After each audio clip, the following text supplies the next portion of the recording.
planet faces a lot of problems, but in some parts of the world, people live in a time of overconsumption, abundance of food, and an eagerness to be fit and healthy. The supermarket is overflowing with options, but despite that, we are poorly advised in nutrition and easily vulnerable to misinformation. Unreliable slogans, inaccurate health promises, and colorful, tempting packages are cluttering our relationship with food and risking our well-being. We are bombarded by conflicting information about food, diets, and supplements. So how can we know what's best for us? Which foods improve health, and which ones can potentially promote disease? I have struggled with these questions for a long time, and it has been a challenge to find a diet that would help me achieve my health goals. After trying several yo-yo diets over the years, I decided to change my lifestyle by simply incorporating lots of plant-based foods into my diet. So far, it has worked for me. I lost 50 pounds, got my blood pressure, blood sugar, and cholesterol under control, and overall felt really good. But it was a work in progress, and I still had many questions and concerns about nutrition and living this plant-based lifestyle for the long run. Especially now, with a recent addition to our family, I felt that I really needed to find answers. So I decided to go on a journey to search for the truth and to uncover many of the myths surrounding food. For 3 years, I traveled across the country and interviewed the world's top authorities on the subject, as well as people that had experienced amazing life-changing benefits through healthy eating, all to explore the idea of what is the healthiest and most sustainable diet for ourselves, future generations, and our planet. So join me on this journey of shocking discoveries and buckle up, because what you're about to learn might forever change the way you look at the food on your plate.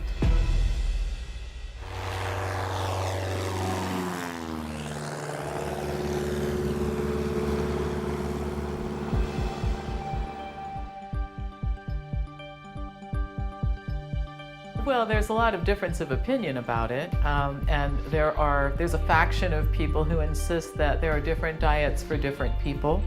But I think that the evidence is fairly clear that that's not true, and there really is an appropriate diet for humans, just like there's a best diet for cats, dogs, elephants, and any other mammal. And the best diet for humans is one that is plant-based, almost all calories coming from 4 principal food groups: fruit, vegetables, whole grains, and legumes. It's low in fat, high in fiber, not very much processed food. None is great, but in today's world, I don't know how realistic that is. What we have seen in nutrition for many, many years, I must say, is a lot of confusion. You go and survey people, outside of the science and ask them what do they think about nutrition is, and you can hear all kinds of comments. I eat this, I eat that, and this is good, and this is not good. There's also confusion in the professions. Medical doctors are not trained in this field. And there's confusion in my own field, biomedical research. We don't get an opportunity to tell, the real science, I think, the way it should be told, because we're overwhelmed with the corporate sector trying to sell stuff. We are living in extreme times where we have 27% of people dying of heart disease, 25% of cancer, 10% of stroke. 4 or 5% from diabetes, the same number for Alzheimer's. I mean, these are, in many, many cases, diseases of nutritional ignorance and diseases that are all based on our lifestyle choices. There are a lot of different dietary theories out there, but I think one fact is kind of indisputable. Having a diet that is rich in whole plant-based foods is truly a great way to get you to good health. Everywhere I go around the world, there's not a single person I've met that doesn't know that fruits and vegetables are good for them. We all know it. It's not about the knowing, it's about the doing. There was a time when there was no heart disease, no colon cancer, no breast cancer, no multiple sclerosis, no inflammatory arthritis. Of course, these days in Asia, the Middle East, in Central America, and around the world, people have become rich. They have given up much of their starch and they replaced it with meat and dairy. Throughout history, rich people, the royalty, the pharaohs, the queens, the kings, the priests, the priestesses, the people could afford to eat the meat. They had artery disease, they had obesity, they were sick. Nothing's changed except for the number of kings and queens living in the world. A question kept coming to my mind. If plant foods are so good for us, and the consumption of animal products in excess appears to do us harm, how about the ancient populations of people that survived on diets based off mostly meat, eggs, and dairy, and appeared to be healthy? After all, aren't we known for being hunter-gatherers? All large successful populations of people have gotten the bulk of their calories from starch, rice, corn, potatoes, and other starches, breads, and so on. Particularly when you live near the equator. As you move north and south in latitude, then you end up eating more animal foods. And if you get far north, like for example, the Inuit Eskimos, they are largely carnivores because that's what's available. But that's a small population of people that exists on the extremes of the environment. That's the exception, not the rule. We have become the most successful species on this planet. No one comes close to us. We share it with animals and insects and microbes and plants, but we're number one. And the way we got to number one was all about survival. We see in colour, I believe, because fruits and vegetables are colourful. Our hand is perfectly designed to pick, forage, grab, dig, peel and feed ourselves. Fruits, vegetables, nuts, beans and seeds, plant food, food made by Mother Nature. This idea that we're hunter-gatherers is true. We're hunter-gatherers, but mostly we've been gatherers. One of the problems has to do with sexism. It has to do with the fact that the gatherers were grandparents, women, and children. The hunters were men, and they got the glory. The people who really provided the bulk of the calories for most of the civilizations through all of verifiable human history have been the women, children, and grandparents. Even when I began considering the idea of eating mostly a plant-based diet, I was still haunted with many questions. How was I going to be able to live without animal foods? I didn't want to become nutrient deficient. And how about things like protein, calcium, and omega-3s? In my head, I always associated these nutrients with animal foods. I needed to find out if those were valid concerns or simply myths.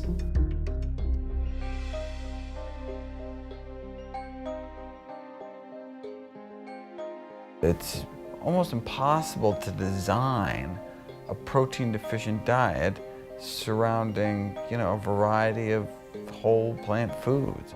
But what people need to know is there's never been a case of protein deficiency ever described in the world literature on any natural diet that met the sufficient amount of calories. Back to 1839 when protein was discovered, it had this incredible reverence associated with it, and it just gained traction. But the evidence is very clear that humans do not need to eat a lot of protein, and when they do, they get a lot of health problems as a result. Human protein needs are just tiny percentage of calories, maybe 2.5–3% of calories. And if you were to eat the lowest protein foods in the plant world, which would be foods like rice, you're at 8 or 9% protein. So you're not going to become protein deficient. But the promoters of the low-carb diets, the promoters of the sports drinks, the food bars, and all these kinds of things insist and market to the public that they absolutely must have more protein. It's just not true. In practical sense, in reality, the way we humans operate, we can get ideal levels of protein if we just get it from plants. When we consume animal foods to get that protein, if you will, what we're actually doing, we're displacing the consumption of those foods that matter. And the foods that matter are plants. The amount of animal protein we eat is the problem. In rural China, in Japanese populations, healthier places in the world, people eat a little bit of animal protein, but for economic reasons, it's very, very, very tiny. They use one little piece of meat, they slice it up, and it seasons a dish for 8 people. Here in this country, we have one gargantuan piece of meat. We put it on a plate with a tiny little bit of vegetables. We call that a meal. The problem is that when you eat too much protein of any type, you stress your kidneys, you stress your liver, and when it's animal protein, you increase your risk of cancer. And we see cancer is geographically distributed. The more animal food consumed in a society, the more cancer, more heart disease you get. And it's amazing, all the animals that we choose in this country to eat for protein and calcium are vegetarian animals. Where's the logic in that? And I always like to remind you also, when you're eating your garbage, you never ask where am I getting my protein and my calcium. It's only when you come into the healthy world that all of a sudden you're concerned with where it's coming from. We're in the midst of this amazing protein push. Everywhere you look, the message is clear: protein, protein, protein. This idea that you need massive amounts of protein to simply breathe air in and out of your lungs, and to be healthy or to perform as an athlete. Prior to making this dietary change, like my main nutritional strategy in a day was to see how many grams of protein I could get in. Like that was the only calculations I ever really did. I didn't count calories, I didn't count anything, was just like trying to get in exorbitant amounts of grams of protein in my day. Just because there are grams of protein on the nutritional content of something doesn't mean that your body can actually process all of those grams. Protein does some other things. It elevates blood cholesterol levels, which most people have not heard of. But that's about 100 years old, that idea, and been repeated several times, but always ignored. Animal protein starts heart disease. It increases things like the production of so-called free radicals, which are those highly reactive molecules that actually stimulate aging and encourages cancer formation. It also stimulates the production of the wrong kind of hormones. It tends to increase the level of estrogens, for example, in women, which in turn is associated with breast cancer. It changes the microflora in our intestine when we're consuming too much protein. I mean, it does all these things. There's lots of things we have to worry about in the American diet. Fiber, 97% of Americans don't reach the daily minimum intake of fiber. 98% of Americans don't reach the daily minimum intake of potassium, for example. The nutrients of concern for most Americans are the ones that are found in plant foods, mostly fruits and vegetables, and the ones that we're getting too much of in excess, whether it's calories, sodium, cholesterol, saturated fat, are found in processed foods and animal foods in general. Many people decide they want to improve their health by staying away from red meat, and instead they begin consuming more white meats like chicken, turkey, and fish. I always wondered if certain types of meats were really better than others. People think that they're going to be healthy by giving up red meat and instead eating poultry and fish. Stop and think about this for a minute. What are meat, poultry, and fish? They're muscles of animals. In one case, they have to move a limb. In another case, they flap a wing. In another case, they wiggle a tail. They're the same. High fat, high protein, high cholesterol, no dietary fiber, high in the food chain, so heavily polluted. From the standpoint of the effect of the protein and fat and those foods and their effect on health, it really doesn't matter. It's dose dependent, not type dependent. So fish is not healthier. In many cases, it has more fat than chicken and pork. But you have other issues with fish too. In the ocean, you have this whole hierarchy of things eating things that eat things that eat things. And so you concentrate all the pollutants in the ocean, including mercury, in fish like tuna that are some of the favorite that we like to eat. So fish is really not healthier. Don't kid yourself in thinking that if you're eating fish and chicken, you can eat more of it.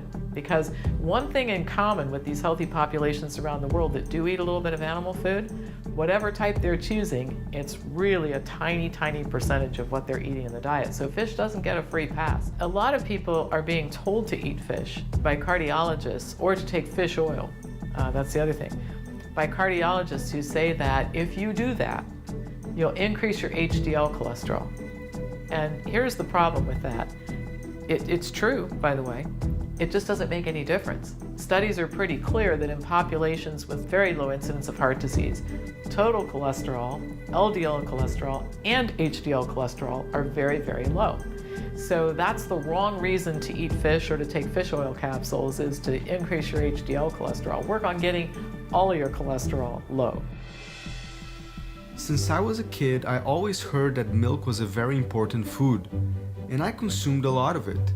I also loved all kinds of dairy products: cheeses, butters, ice creams, yogurts, you name it, I had it all. It took me many years to begin realizing that perhaps that was not such a great idea. But I still wondered, how about calcium? would I be able to get enough of it from plants? Well, we have a lot of calcium in dairy, but it's never been a problem to have too low a calcium in a diet. An orange has 110 milligrams of calcium. All right, so if you're trying to take in 1,500 milligrams a day, that doesn't sound like so much, but when you're only trying to get 500, it sounds pretty good as a percentage of your daily intake. Milk is a healthy food for calves, for baby cows. I mean, milk is for babies, literally. I mean, we're the only species that drinks milk of another species, and then the only species that drinks milk after weaning into adulthood. Why is milk associated with increased prostate cancer risk, for example? Well, what is milk? Milk is a cocktail of growth hormones to get a little bovine animal who's susceptible to predation out on the African savanna to, put on a few hundred pounds in a few months, right? Because they don't want to get eaten by a lion. And so it's engineered as this growth fluid for rapid growth, which is great if you're a little baby cow, but if you're an adult person, that extra growth hormones is not a good thing. One of the hardest things for people to give up is dairy, and they're sometimes really resistant to it. So one of the things I tell people is, well, why don't you look at the evidence and then decide? Because I've always said taking control of your health is not doing what I say instead of what other people say. Taking control of your health is looking at the information and making a conscious choice about what you want to do. Dairy products I describe as liquid meat. They're basically just like red meat, high fat, high cholesterol, no fiber. In fact, they may be worse than meat.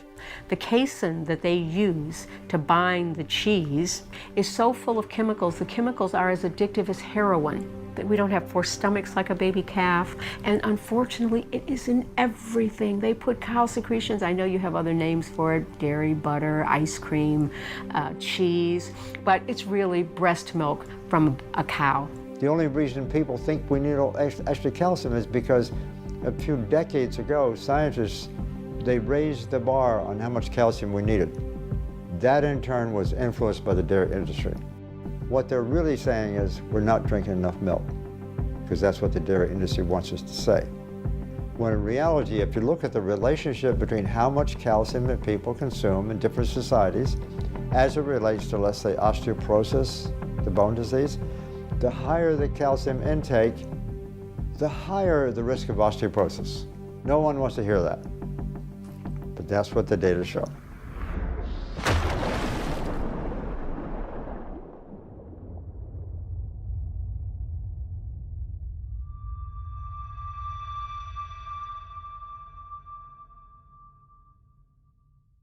What goes on inside an egg during incubation?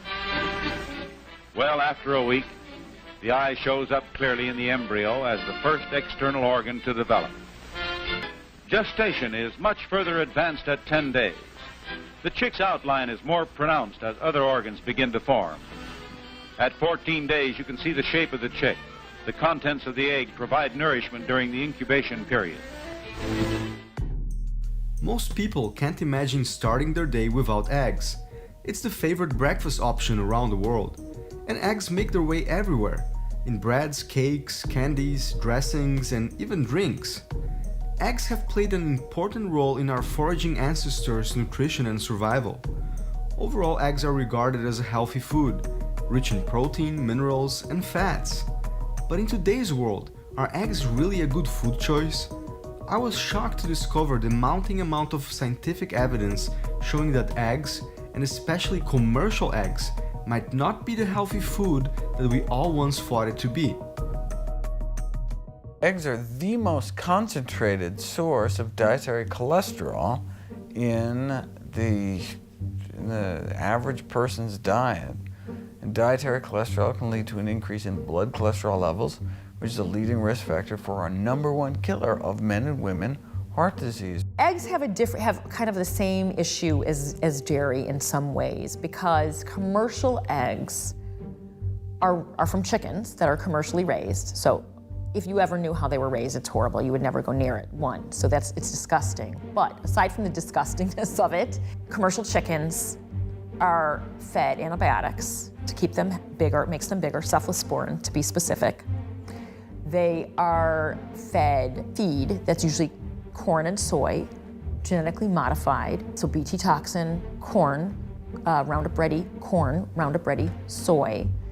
So those are affecting, again, the bacteria and the microbiome of the chicken and then of you, because you're ingesting it, it's bioaccumulative. A commercial chicken egg is mostly omega-6, it's not omega-3, so it's a horrible polyunsaturated profile.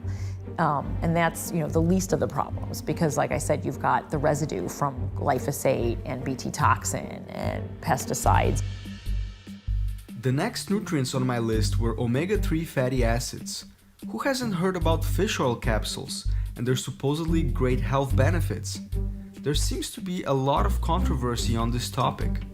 I was curious to find out how much of these fats we needed to stay healthy, and how would someone get them if they didn't eat fish? A lot of these silly dietary fads become an industry. There's a lot of money to be made making products that cater to them and that sort of thing, and I'm convinced that's the omega-3 thing. Okay, so here's the deal. There are two essential fatty acids, omega-3s and 6s. All the rest of them your body synthesizes. Essential means must come from food. All right, so we find omega-3 fatty acids in foods like seafood, walnuts, flax seeds, some soy, all right? And then we find omega-6 fatty acids in land animals, chicken, pork, beef, and polyunsaturated vegetable oils. All right, so you can see what our problem is. We eat a lot of omega-6 fatty acids. And in fact, the ratio of omega-3 to omega-6 fatty acids used to be between 1:1 and 1:4. You know what it is today? Between 1:25 and 1:30. So this has led a lot of people to say, my gosh, this is so out of whack. Omega-6 is up here, omega-3 is down here. Maybe what we ought to do is take omega-3 fatty acid pills, fish oil pills, and encourage fish eating to get that omega-3 back up to that ratio that we have been accustomed to as a population. Okay, there's no evidence that it works. In fact, a large meta-analysis that looked at 89 studies showed that it didn't make any difference in health outcomes. But besides that, wouldn't it be better to lower the omega-6 fatty acid in the diet? Stop eating all those land animals, stop consuming all that plant oil, and the ratio goes back to normal. So let's not supplement with omega-3, let's ratchet down omega-6 and we end up where we need to be. There's no money in the decreasing omega-6. There's a lot of money in selling people omega-3 pills and getting them to eat fish. In fact, when you take a supplement, omega-3s, we've got some really good evidence now, summarizing a lot of studies. The higher the use of omega-3s, the higher is the risk for type 2 diabetes. And even there's evidence that cancer goes up too. It does exactly the opposite of what people think it does. It's disgusting. It's one of those ridiculous things. Early on, there was data suggesting that it might be beneficial, but now the preponderance of evidence is that fish oil is useless. So there's this billion-dollar industry that's basically selling people fish oil as snake oil.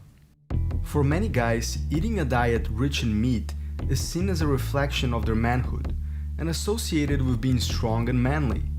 I felt the same way for most of my life, so I was really surprised to come across studies that showed that such a diet might actually have the contrary effect in the long run. Here they are eating a meat that's going to make them macho, right? Has the opposite effect. That's not being very macho to have erectile dysfunction. It's all about blood flow. They even say it in the Cialis and Viagra commercials. So if your arteries are clogged with cheese and dairy and meat and bacon and all this bullshit, what's the main vein? Come on, it's simple science, man. It's unquestionable that men think that they have to eat a lot of protein and that eating a plant-based diet may not be really masculine. But I'll tell you what's really not masculine is erectile dysfunction. If you want to be virile, if you want to have a great masculine life, eat a plant-based diet. There is a great deal of evidence that erectile dysfunction is caused by diet in many instances. And the reason is that if you have coronary artery disease in one area of the body, you have it everywhere. So those very tiny blood vessels that lead to the penis are some of the first to get affected. And so erectile dysfunction has been referred to as the canary in the coal mine. It's the sign that something is terribly wrong and you need to fix it. And at that stage, it's much more fixable than if you've already had the heart attack or the stroke or something really serious happen.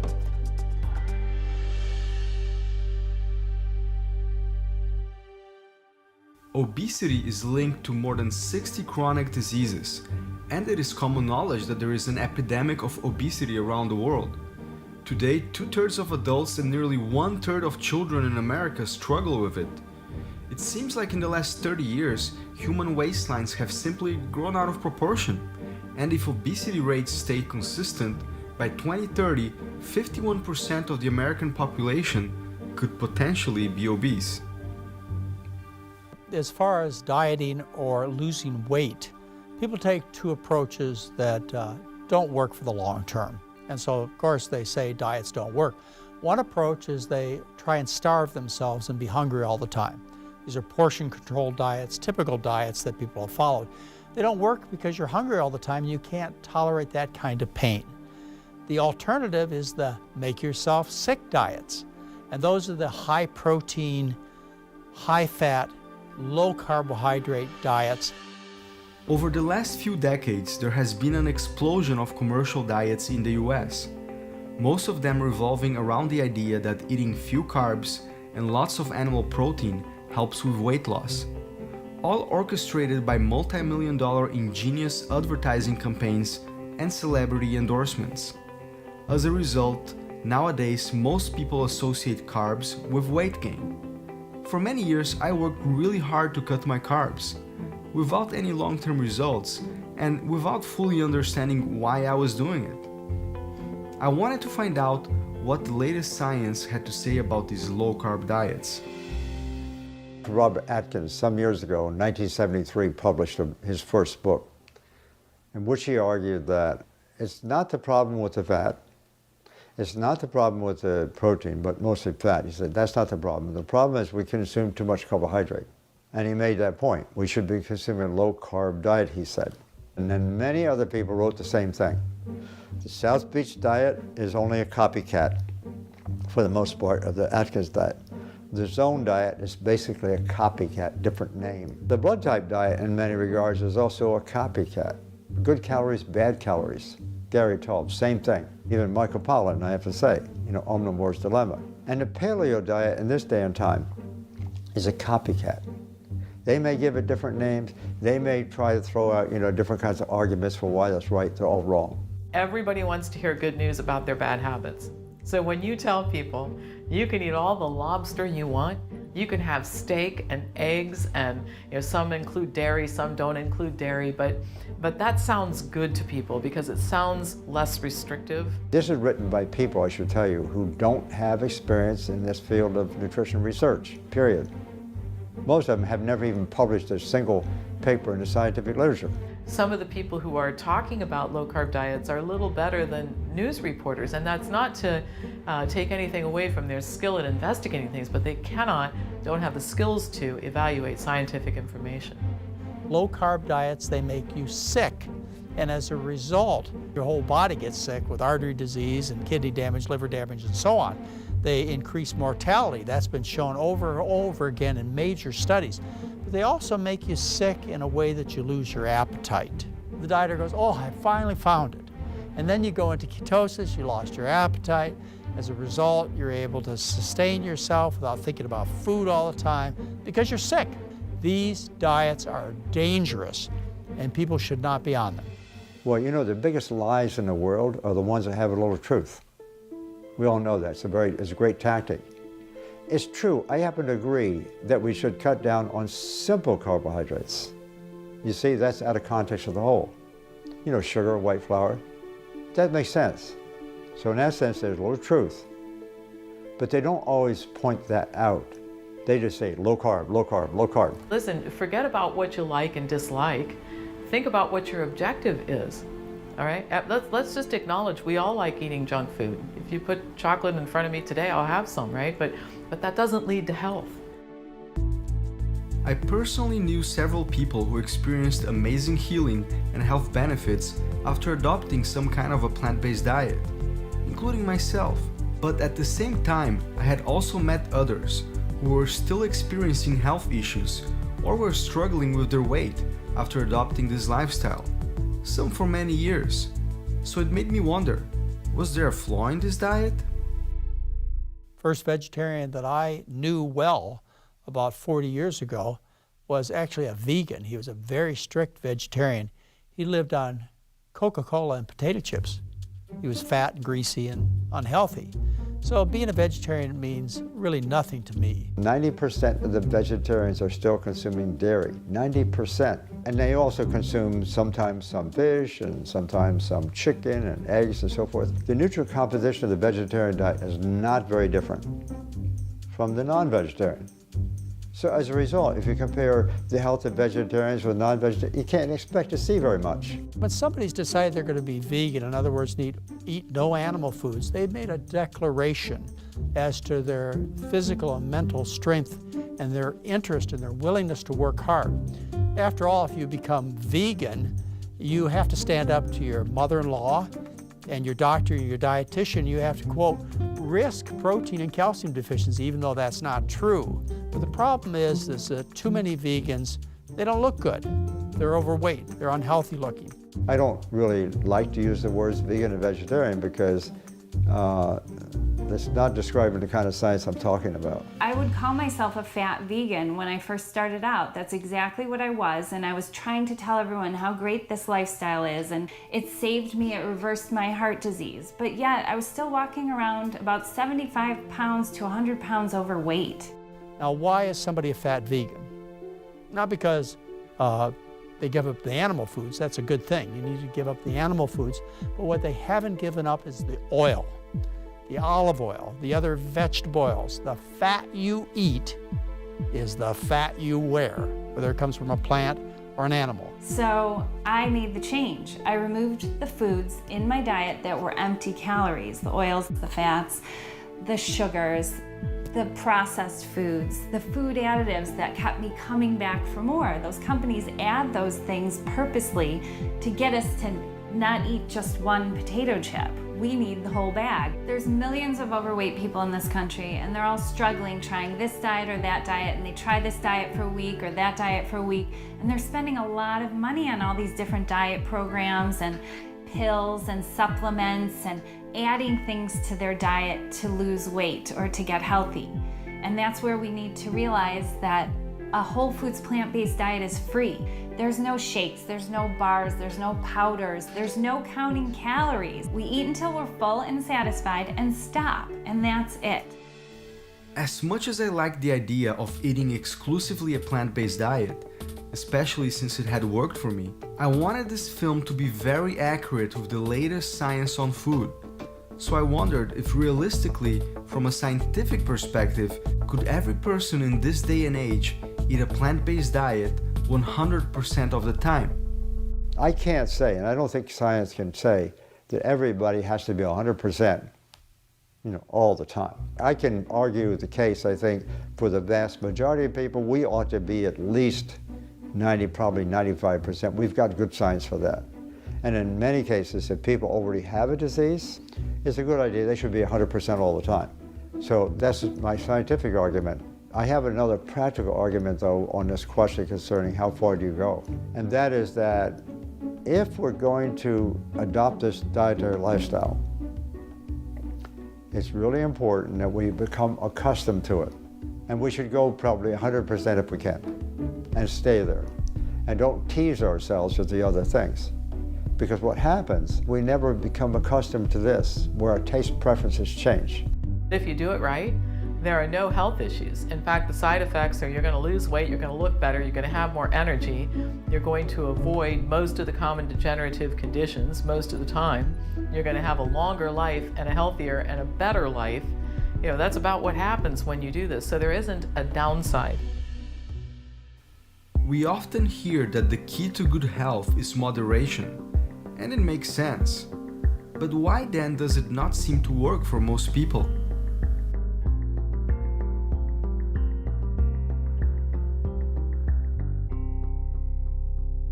For some people that's a really easy thing to do, but unfortunately for most, finding moderation is like finding a needle in a haystack.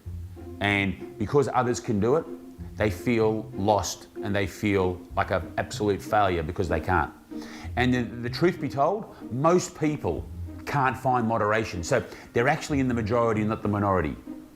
But this minority few that are on television, that have never ever been fat, never ever been sick, have genetics very much on their way, that are out there saying it's all about this and all about that, I mean, how are they going to relate to that poor person sitting at home that's 350 pounds that feels like their world is over? Now, I know what they feel like. I was 310 pounds. I was loaded up on medication for 8 years. I understand, I can relate.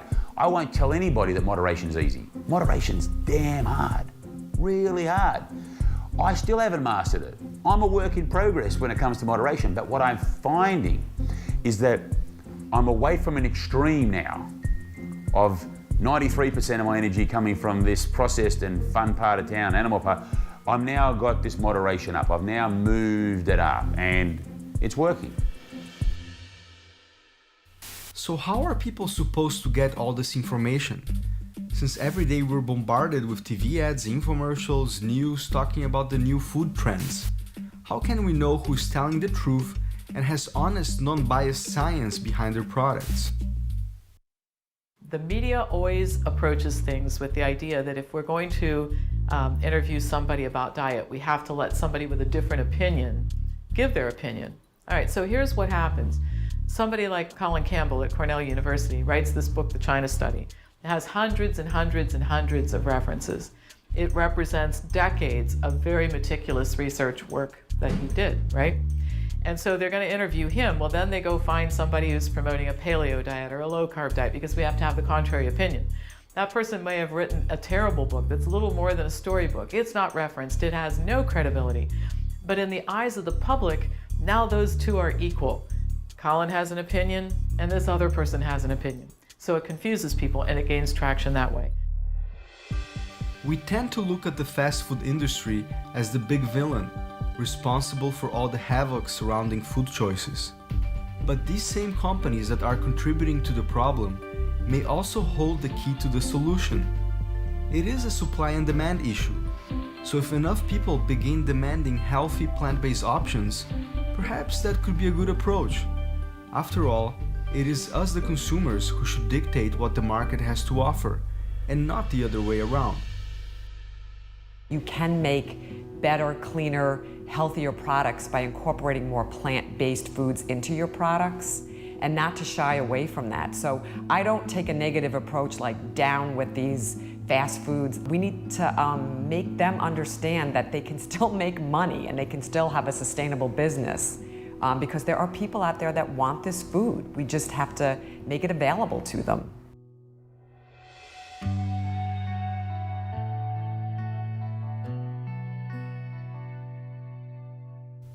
Most people rely on their doctors for information about diet and nutrition, but several medical school programs show that doctors get very little training on nutrition, sometimes none at all. As I went through medical school and then I went through residency and I started after that working on my own as a physician, after a while I became kind of a little bit frustrated with my inability to really help people. Because what I felt was happening was that I was just basically seeing patients, asked to see them very quickly, and was really left with limited options as far as what I could do.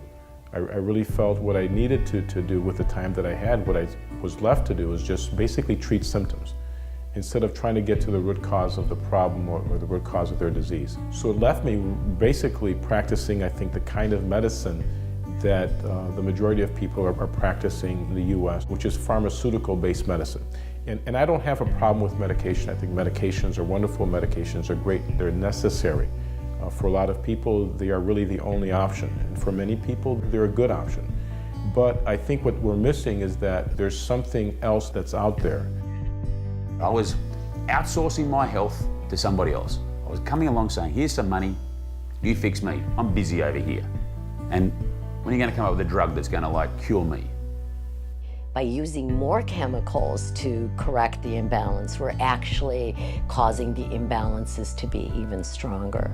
I found that people who've been on medications for a long time are developing a lot of side effects from those medications, where then are causing other organs in their bodies to become diseased. Their functioning is weakening, their overall health is weakening, their immune system is getting deficient. You really need to infuse that with something that's going to help rebuild it. So if somebody comes along and says, you know, doctor, I can take this patient, and by doing these simple things, you know, changing their diet, getting them to eat a little bit differently, more plant-based, getting them to exercise a little more, do you realize that I could make this diabetes, essentially, if you were to test them again, virtually go away? And a lot of doctors in this country, some may be familiar with the idea, but a lot of them, even to this day, would still say, no, you know, I don't think that would be possible. The cause of most of our diseases and the cure is within anybody's reach who gets the knowledge. The problem is they have to make some change. That's a small problem. The real problem is there's no money in doing the right thing. There's money in selling you statins and blood pressure pills and powerful arthritis drugs and laxatives and antacids. That's where the money is. So that's where the education goes. We have to shift the dollars from expensive procedures and shift it more towards education, teaching people, showing them about their disease and why it's there, and teaching them the things that they can do day in and day out that would positively impact that disease and possibly even get it certainly improved and maybe even reversed in some cases. You can expect artery disease to stabilize and reverse and the symptoms to go away. You can expect the type 2 diabetes, if it's really type 2 diabetes, to be cured 100% of the time with diet change and associated weight loss. You can expect the arthritises to improve and go away and be cured many times if they're inflammatory arthritises.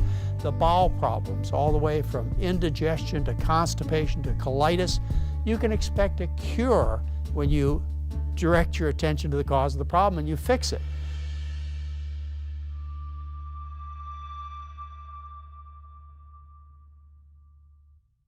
On the supplement aisle is where things get really crazy. It seems like every product can improve our health in one way or another. Some support each of our different organs. Others give us energy, stimulate our immune system, prevent colds, reduce appetite, or promote weight loss. It makes me really confused. If they're all so good for us, should we even have to worry about eating healthy? Too tired? Too often? Try Ributol. If you too need extra amounts of thiamine and riboflavin, Ributol can help you gain new strength, new energy. Let just one person among thousands of users tell you about amazing benefits gained from Ributol. There's some products out there that could be beneficial to our health, and there's nothing wrong with them, but I think the problem comes when people overdo or overuse that one product and look at it as the, you know, the silver bullet, the thing that's going to cure all my ills. When people go to that extreme, I don't think there's a product out there like that. I discourage supplements most of the time for most people. And part of the problem with supplements is that supplements, drugs, procedures, they all have application for specific populations. So the whole pitch, if you will, is based on the idea that you can't get enough nutrients from food, you don't eat the right diet, so you can somehow make up for it by taking these dietary supplements. So it's become a $40 billion industry. The sales pitch has worked, people are doing it, they're buying this stuff. And the people who sell it, they're hanging on for dear life and they're not about to give in to the scientific truth. But the reality is that all of the nutrients that you need are in food, and they're in food in very specific and complex combinations that we don't really even understand all of yet. And so when you extract a single nutrient and purify it and put it in a pill, you're overloading your system with something that it's never seen before and is really not adapted to deal with.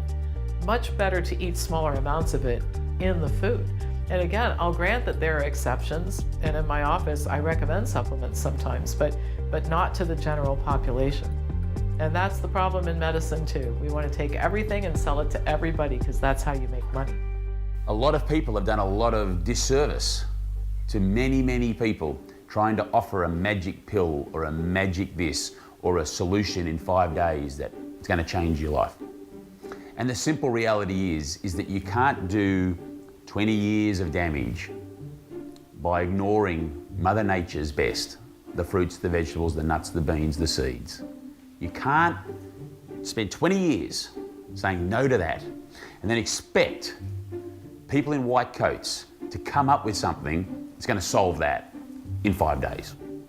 So what we have to do is we have to see the error of our ways, which was turning our back on Mother Nature, and we have to turn towards her for a solution. Vitamin supplements, for example. We've got a lot of data that when you take them out of context like that and use them that way, in the short run, yeah, they look sort of interesting. Maybe they're looking good for a little while, especially in people who may be really low on them. But in the long run, no. You know, they don't work. And yet we're spending $32 billion a year on nutrient supplements. The most important supplement for those eating plant-based diets is a vitamin B12, a regular reliable source of vitamin B12. It doesn't have to be supplements, but there's B12 fortified foods. But it's very important, it's critical for everyone eating a plant-based diet to get a regular reliable source of vitamin B12. There's only 2 vitamins not created by plants. One is vitamin D, created by animals, such as yourself when you walk out into the sun.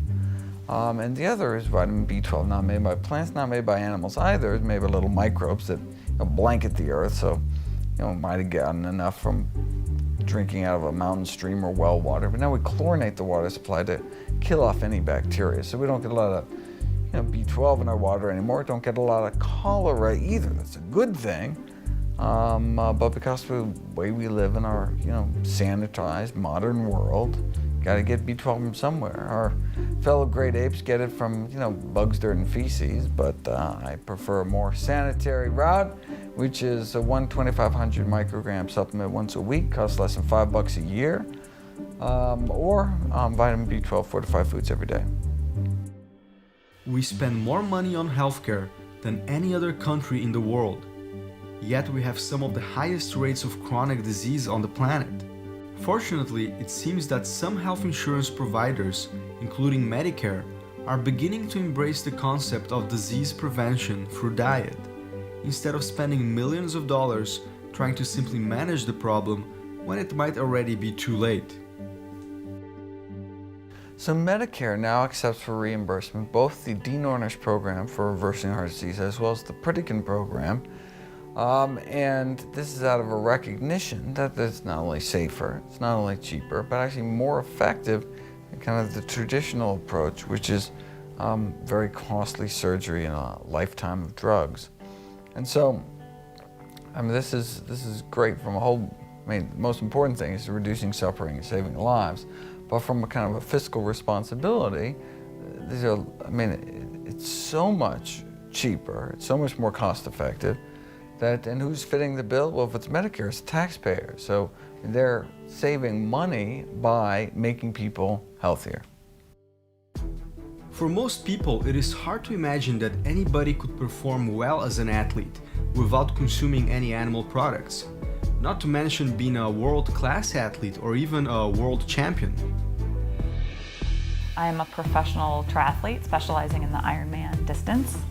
I'm also the Ultraman world champion. I have been racing triathlon professionally for 10 years. I've finished 66 Ironman races, and I love to train and race all the time. I'm an ultra-endurance athlete. Most people have heard of an Ironman. If you haven't, an Ironman is a very long triathlon during which, over the course of a one-day period, you swim 2.4 miles, you ride your bike 112 miles, and then you run a marathon. Well, Ultraman is essentially double that distance. And in 2009, I was the fastest American and 6th place overall in this race. I do believe that last season on a plant-based diet was my strongest that I've ever been. I did a couple of Ironman races that were amongst the top 5 best performances in my career, and I was able to win the Ultraman World Championships. What you're also seeing are athletes like